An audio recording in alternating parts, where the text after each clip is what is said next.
Assalamualaikum teman-teman semua. Terima kasih sudah klik video ini. Semoga teman-teman semua selalu dalam keadaan sehat walafiat dan penuh dengan berkah. Kali ini aku akan bercerita tentang satu kisah sahabat Rasulullah yang menyentuh hati. Buat orang lain mungkin dia bukanlah siapa-siapa, tapi Rasulullah menyayanginya. Dan dia lebih memilih berjihad bersama Rasulullah daripada menikmati kenikmatan dunia. Mau tahu kisahnya? Langsung aja yuk kita dengerin kisahnya.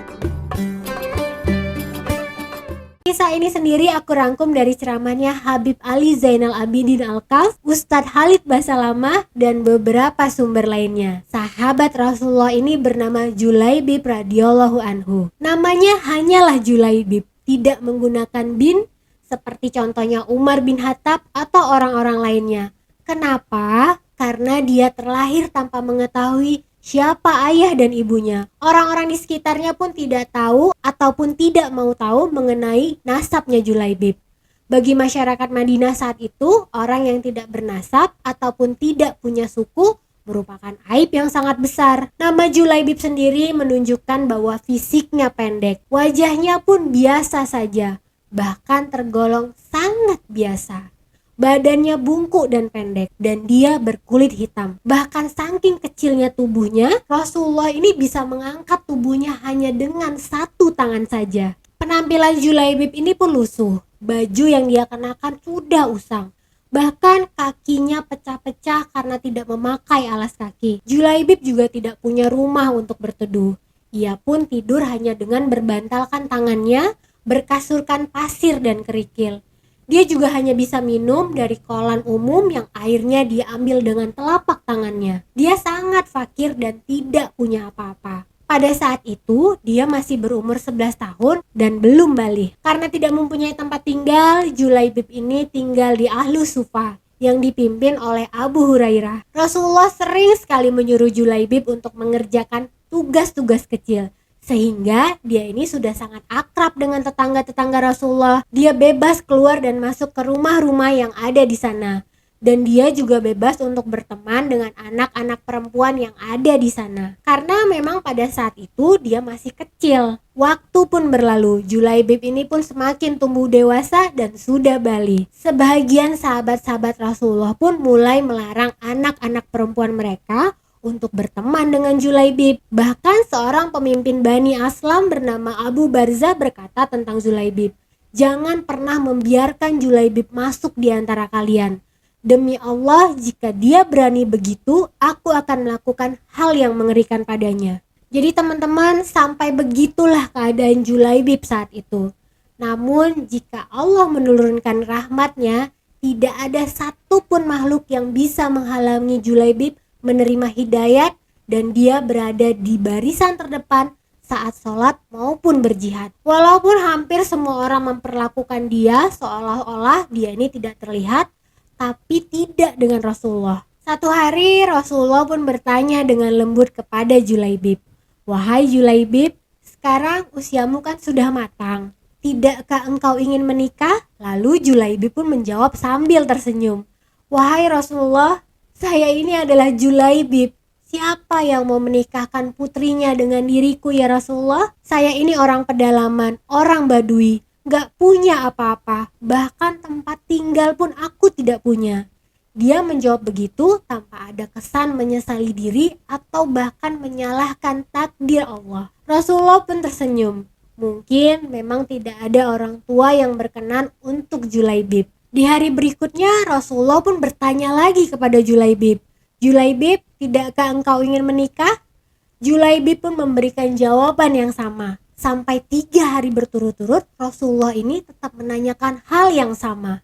Rasulullah akhirnya bertanya kepada salah satu sahabatnya yang kaya raya dan mempunyai seorang anak perempuan, "Apakah kau memiliki anak perempuan?" "Ada ya Rasulullah." Rasulullah pun kemudian mengatakan, "Aku mau menikahkan anak perempuanmu." Dengan wajah yang berseri-seri, sahabat Rasulullah itu pun berkata, "Alhamdulillah ya Allah," karena dia pikir Rasulullah lah yang mau menikahi putrinya. "Ya Rasulullah, ini sungguhlah akan menjadi cahaya yang akan menyingkirkan temaran di rumah kami. Tapi bukan untukku, kupinang putri kalian untuk Julaibib," kata Rasulullah lagi. Julaibib, sang ayah gadis itu pun hampir berteriak dan kaget. Tapi karena Rasulullah lah yang meminta hal tersebut, dia tidak bisa mengatakan tidak. Ya Rasulullah, saya harus meminta pendapat istri saya tentang hal ini, kata ayah sang gadis. Sahabat Rasulullah itu pun segera pulang ke rumah dan menyampaikan hal tersebut kepada istrinya. Dengan Julaibib, tidak, bagaimana bisa?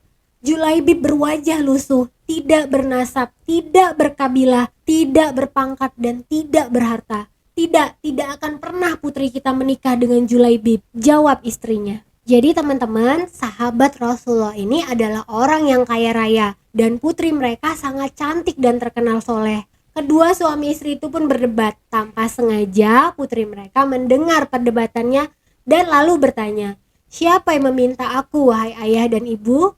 Kedua orang tuanya pun menjelaskan apa yang terjadi. Lalu si gadis itu pun berkata, "Apakah kalian akan menolak permintaan Rasulullah? Apakah kalian tidak beriman kepada Allah dan Rasul-Nya? Kehidupanku hanyalah sementara. Hanya permintaan Allah dan Rasul-Nya yang tidak boleh ditolak oleh siapapun. Dan demi Allah, karena Rasulullah lah yang meminta, maka ini tidak akan membawa kehancuran dan kerugian bagiku."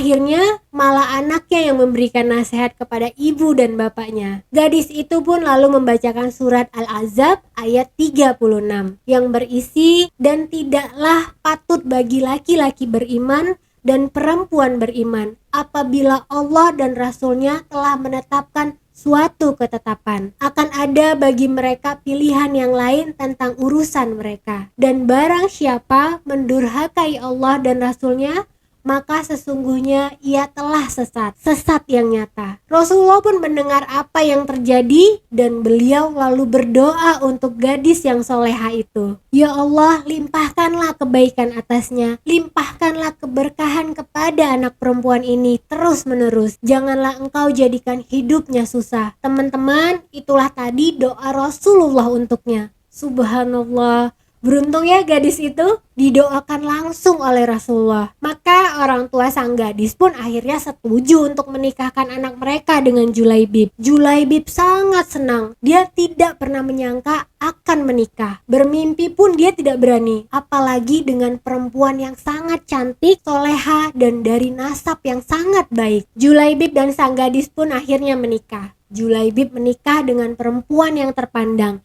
Dan perempuan itu banyak sekali diperebutkan oleh laki-laki pada masa itu. Tapi tidak lama kemudian Allah memberikan jalan lain untuk kehidupan mereka. Kebersamaan mereka sebagai suami dan istri di dunia ini ternyata tidak ditakdirkan untuk waktu yang lama. Setelah 2 minggu pernikahan, Julaibib pun dipanggil oleh Rasulullah untuk ikut berperang. Dia pun ikut berperang di perang Uhud. Ada 70 orang sahabat Nabi yang syahid, termasuklah Julaibib. Hanya 630 orang yang tersisa dan semuanya terluka. Setelah perang pun usai, seperti biasa Rasulullah pasti akan bertanya kepada para sahabat, siapa-siapa saja yang wafat, siapa-siapa saja yang terluka, dan siapa saja yang tidak terlihat, dan yang lainnya. Ketika semuanya sudah diabsen, tapi Rasulullah masih juga bertanya, "Apakah kalian kehilangan seseorang?" Sahabat Rasulullah pun serempak menjawab, "Tidak." "Apakah kalian kehilangan seseorang?" Rasulullah pun bertanya lagi, dan kali ini wajahnya pun memerah. "Tidak ya Rasulullah." Kali ini sahabat menjawab dengan sangat hati-hati sambil melihat ke arah kanan dan kiri. Teman-teman, Julaibib ini memang tidak berarti di kalangan mereka.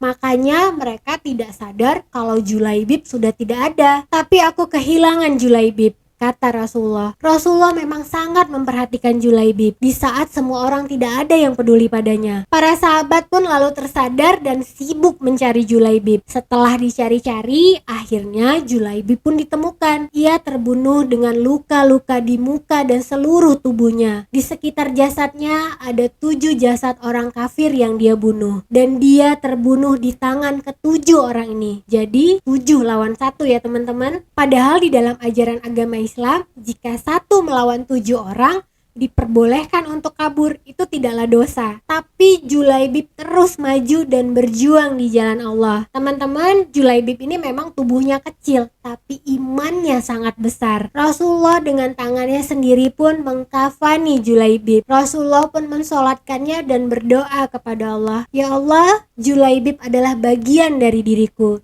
dan aku adalah bagian dari Julaibib." Terus bagaimana dengan nasib istri Julaibib? Setelah masa idahnya selesai, maka semua orang pun memperebutkannya. Karena apa? Karena berkah ridho doa dari Rasulullah. Tapi dia tetap bersabar karena ingin mendapatkan ridhonya Allah dan Rasulullah. Teman-teman, itulah kisah Julaibib. Rupanya memang tidak seelok bangsawan, tidak berharta dan tidak bernasab, tapi ketakwaannya luar biasa dan Rasulullah menyayanginya. Jadi teman-teman, bisa kita simpulkan bahwa ketakwaan adalah harta yang paling berharga di sisi Allah.